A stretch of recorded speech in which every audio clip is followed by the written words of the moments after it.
ఈ శారీ ప్రైస్ వచ్చేసి 1154 రూపీస్ అండి. ఇది జార్జెట్ ఫ్యాబ్రిక్ అనమాట. చాలా చాలా బాగుందండి క్వాలిటీ. సో డెఫినెట్‌గా ట్రై చేయండి. వీటిలో కలర్స్ కూడా అవైలబుల్‌గా ఉన్నాయి.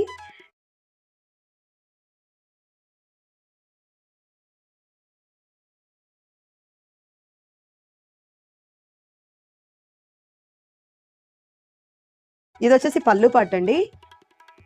నెక్స్ట్ ఇదంతా బాడీ పార్ట్ అనమాట. మనకి ఓవెన్ ప్యాటర్న్ అంటారు కదా! అలా ఇచ్చారండి. చాలా చాలా బాగుందండి క్వాలిటీ. ఇదొచ్చేసి బ్లౌజ్ పీస్ అండి. గోల్డ్ కలర్ కాంబినేషన్‌తో బ్లౌజ్ పీస్ అనేది ఇలా ఇచ్చారనమాట. ఓకేనా? ఈ శారీస్ ఏ ఏజ్ గ్రూప్ వాళ్ళకైనా చాలా సెట్ అవుతాయండి. క్యారీ చేయడం కూడా చాలా ఈజీగా ఉంటుంది. చాలా కంఫర్టబుల్‌గా ఉంటాయండి ఈ శారీస్. సో, అస్సలు మిస్ అవ్వద్దు. క్వాలిటీ అయితే చాలా చాలా బాగుంది. డెఫినిట్‌గా మీకు నచ్చుతుందనే అనుకుంటున్నాను. సో, నచ్చితే ఒకసారి ట్రై చేసేయండి.